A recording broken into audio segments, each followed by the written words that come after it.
Hello, welcome to Graduate Guru. We are starting with a new session of the chapter Shares and Mutual Fund. Now, in order to understand mutual funds, let us consider that since India is a developing country with strong infrastructure, new rural prosperity, a solid network of telecommunications services, and emerging IT industries and BPOs. And with all of the above condition, one more important fact is that 70% of population are below the age of 35. It has led to rising trend in earning, consumption and new spending patterns, as well as high rate of savings and investment. So there is an increasing share of private sector in banking, insurance and other financial services. An investor can individually invest in companies by purchasing shares, or he can do it through a mutual fund. Mutual funds are managed by large financial services with a strong team of fund managers and research experts. Basically, a mutual fund is a pool of money drawn from investors.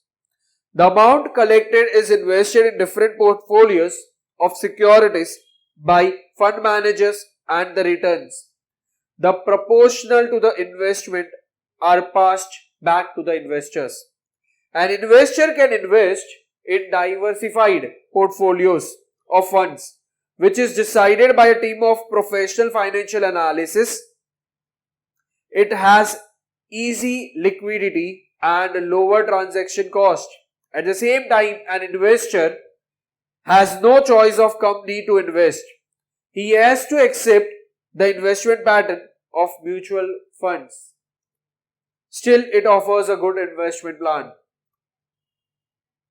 The UTI, that is United Trust of India, was the first mutual fund introduced in 1964, and now later on in 2008 we have nearly 34 mutual funds in the market, like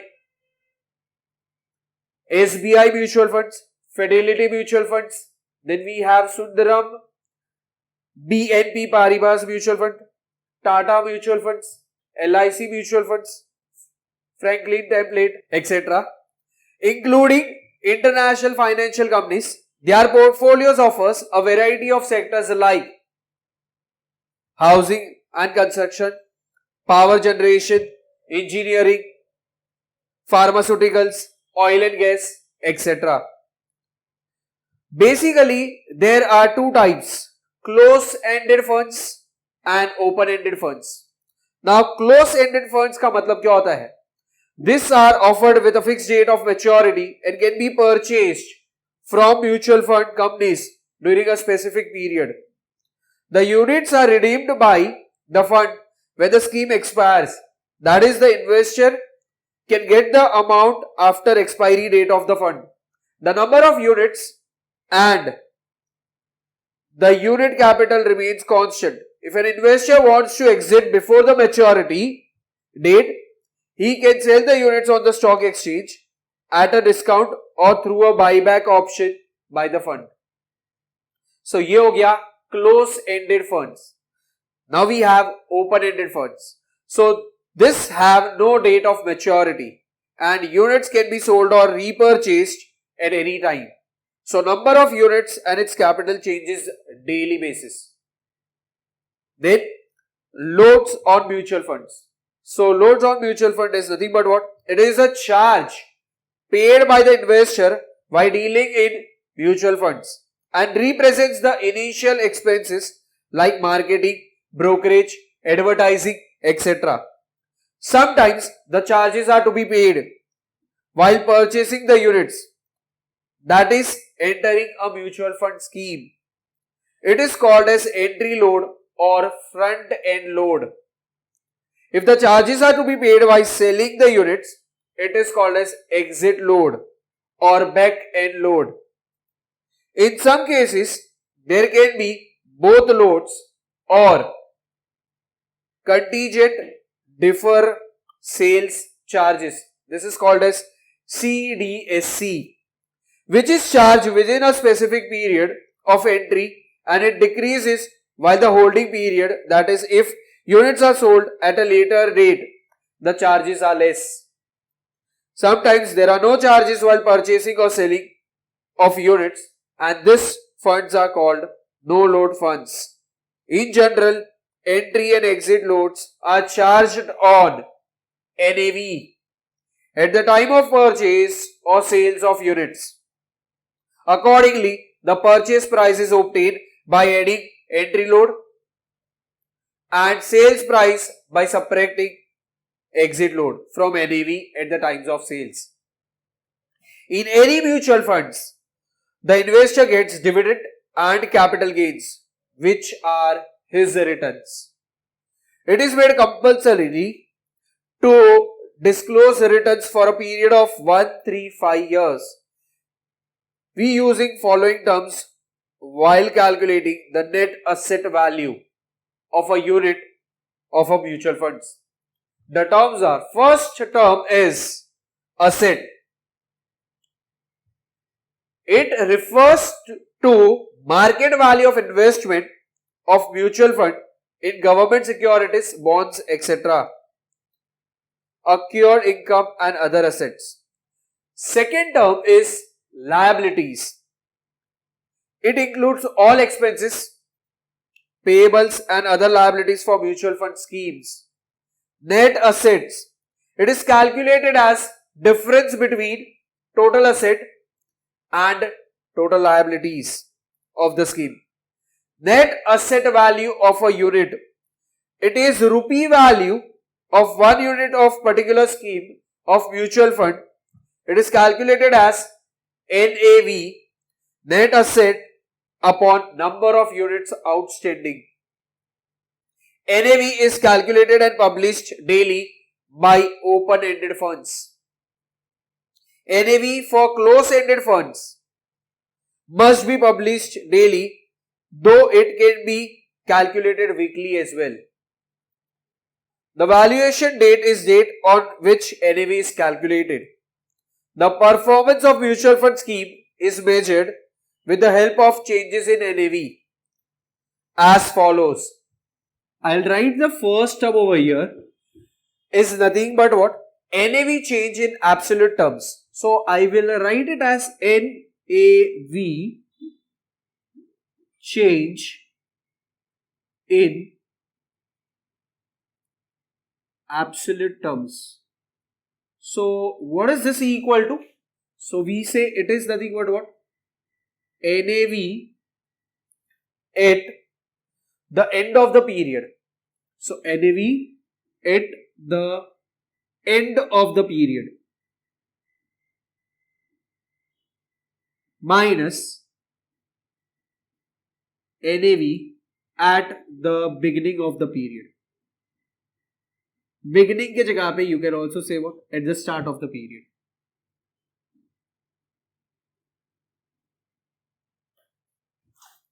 ये हो गया first term. Then we have percentage change in NAV. So ये है मेरा second term. Percentage change in NAV.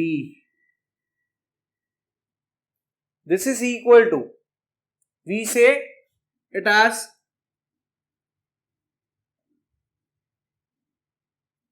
absolute change in NAV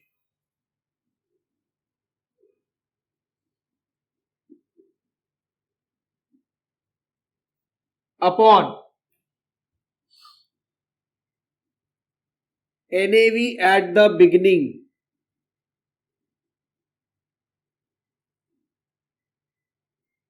into 100. So ये हो गया second part. Now we have the third part is annualized change in NAV.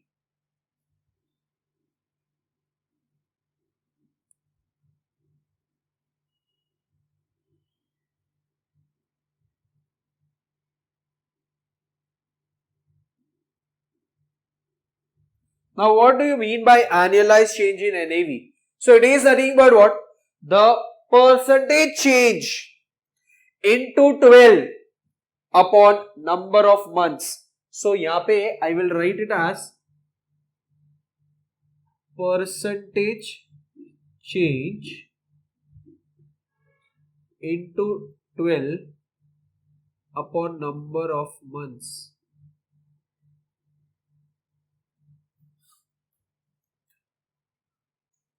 And then we have the fourth term as total percentage return.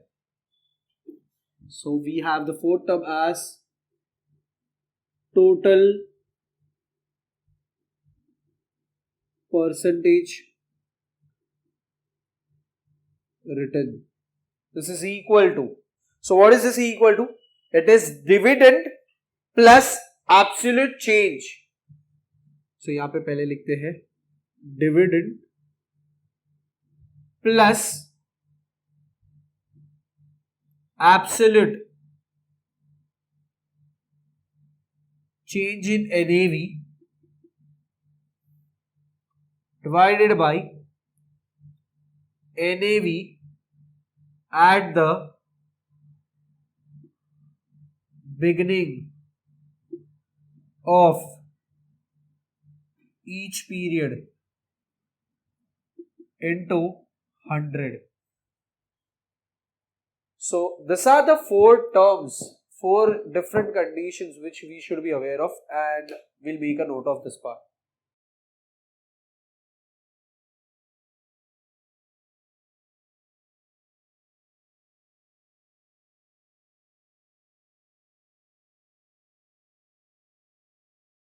Now we start with the sums based on mutual fund, and that too the sums are examples of no loads, no dividend.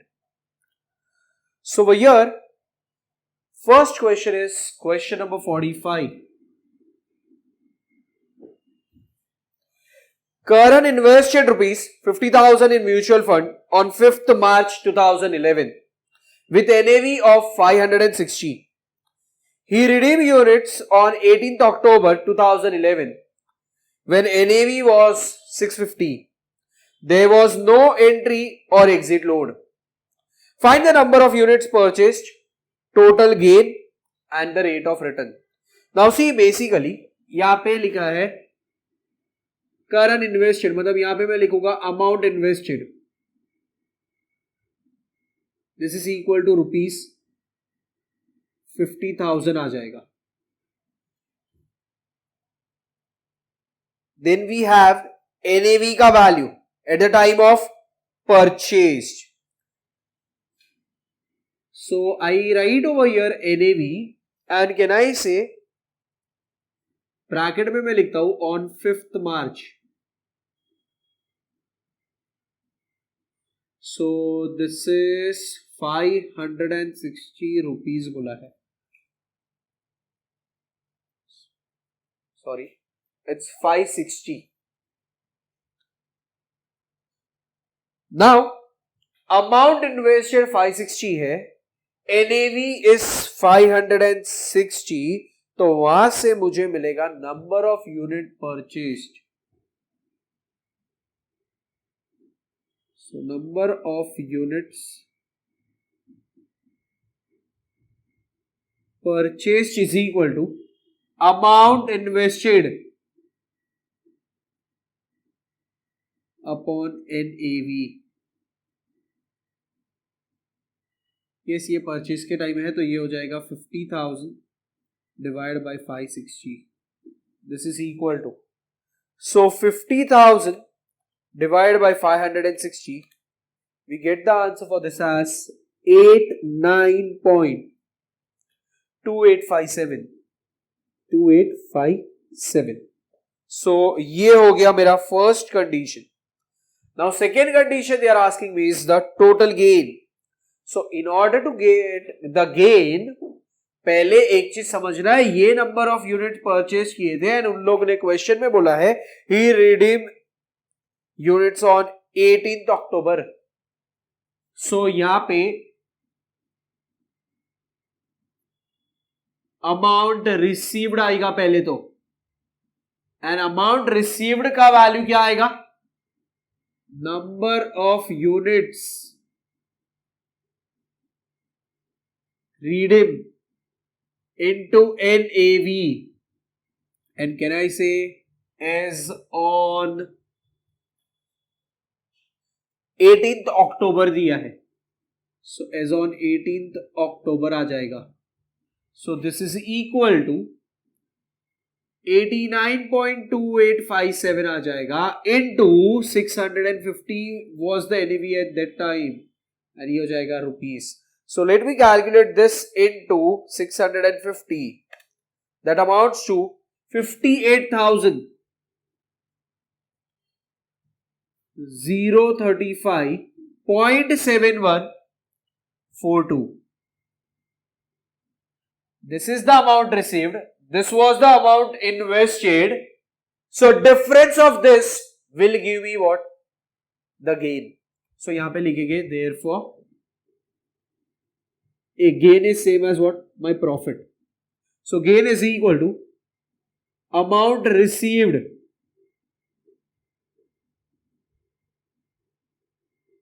minus amount invested. This is equal to 58,035.7142 minus 50,000 आ जाएगा. This amounts to rupees 8,035.7142. This is the gain हुआ. And last thing is rate of return. So इसके बाद rate of return. This is equal to, ये हो जाएगा मेरा gain का value अपॉन अमाउंट इन्वेस्टेड आ जाएगा into 100.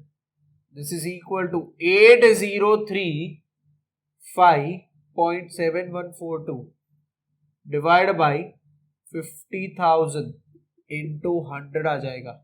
This is equal to, now we calculate it is 8035.7142 into 100 divided by 50,000, and it amounts to 16.07142.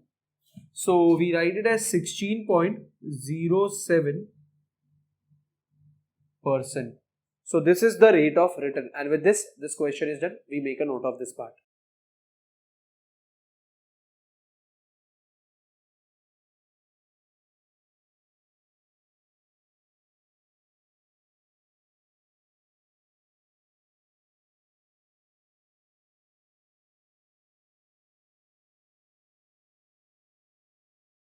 Start with the next question, that is question number 46.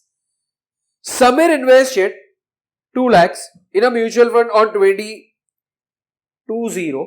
20th January 2011 at NAV of 54.8.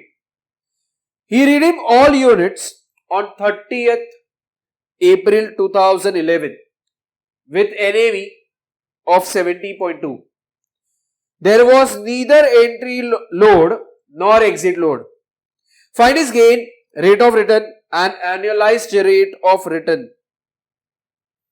So this is question number 46. Amount invested 2 lakh rupees है. So सबसे पहले ये लिख देंगे amount invested. This is equal to rupees 2 lakhs. We have NAV, यहां पे मैं लिखता हूं as on, अच्छा कौन सा डेट है,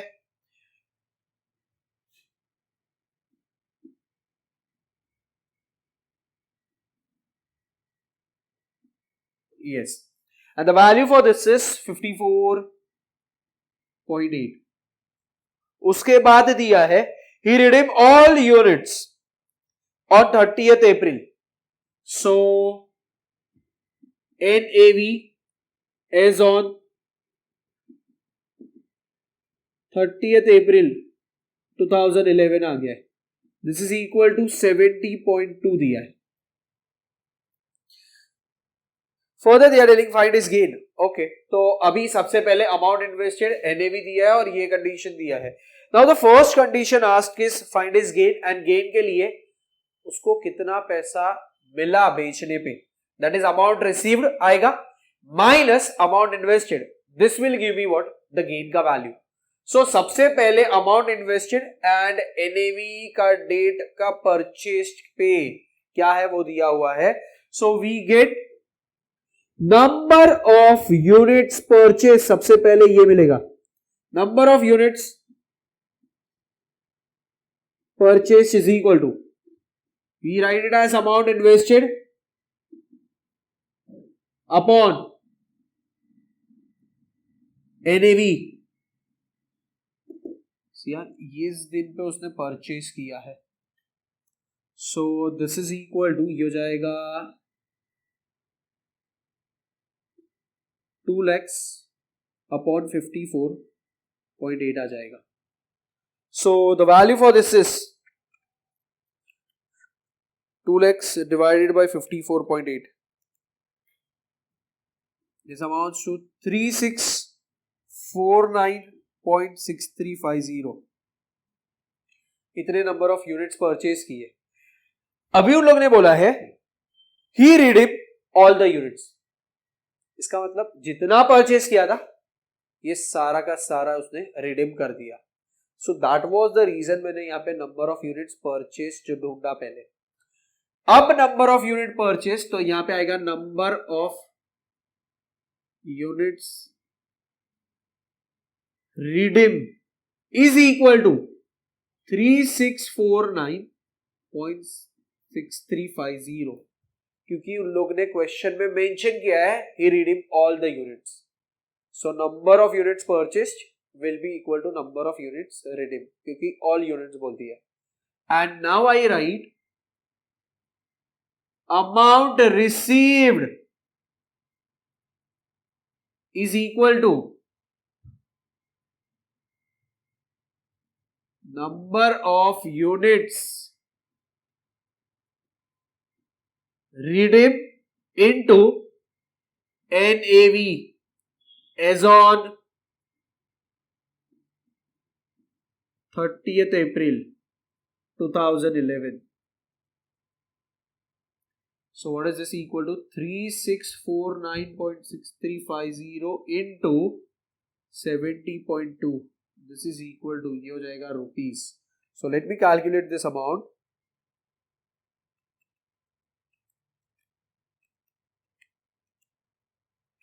$70.2. So we get the amount as 256,204.379. 5.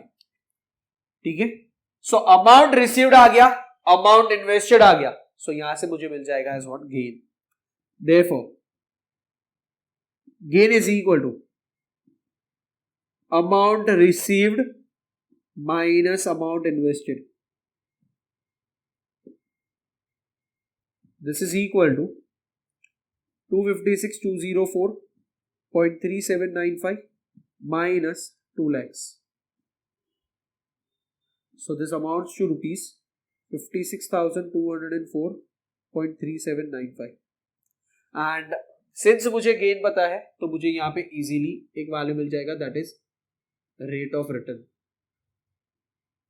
So rate of return is equal to, ये हो जाएगा gain upon amount invested into 100. So this amounts to 56,204.3795 divided by 2 lakhs into 100. This is 56,204.3795 into 100 divided by 2 lakhs. So it is 28.10218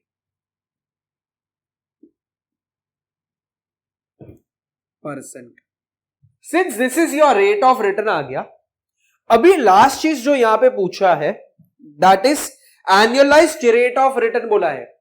Now in order to get annualized rate of return, मुझे यहाँ पे see generally if it is from a particular date to another particular date, मतलब समझो 10th to 10th है, 10th of जनवरी to 10th of सितंबर, तो मैं मंथ्स कैलकुलेट कर सकता हूं। बट अगर यहां पे मैं डेट देखता हूं तो मुझे 20th ऑफ जनवरी दिख रहा है एंड साथ में मुझे 30th ऑफ अप्रैल दिख रहा है, मतलब सेम डेट नहीं है, मतलब यहां पे मंथ्स में नहीं आएगा। I need to calculate daily basis, मतलब मुझे नंबर ऑफ डेज कैलकुलेट करना होगा। So after this thing I will write number of days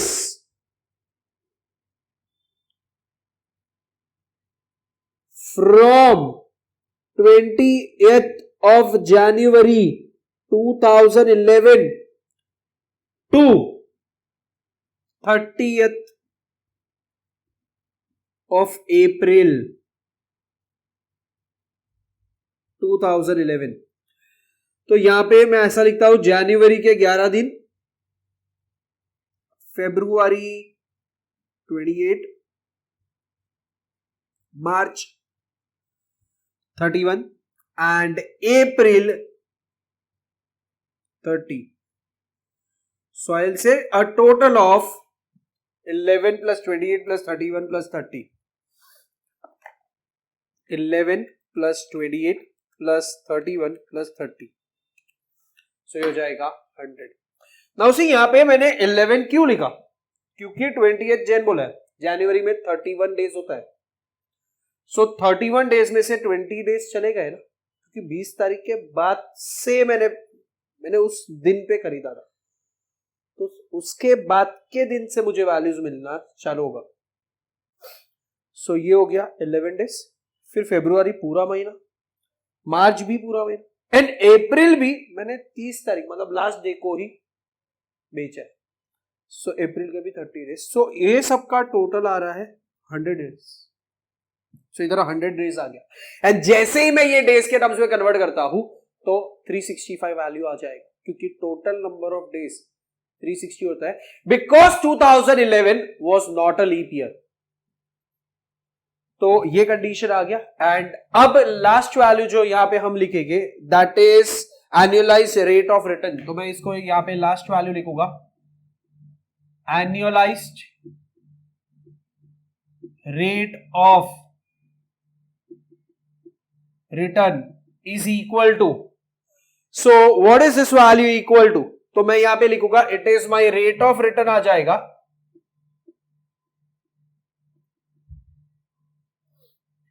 into it is my number of days, that is वो ईयर में कितने दिन है वो।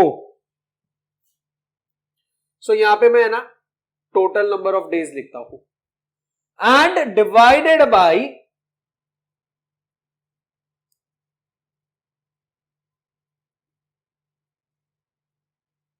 number of days. So this will give me 28 point, ये रहा वो value 1022 into 365 divided by 100. So this amounts to, so ये आ गया 28.1022 into 365 divided by 100. So ये हो जाएगा 102.57303. सो ये हो गया मेरा एनुअलाइज्ड रेट ऑफ रिटर्न का value. So with this question is done, we make a note of this part.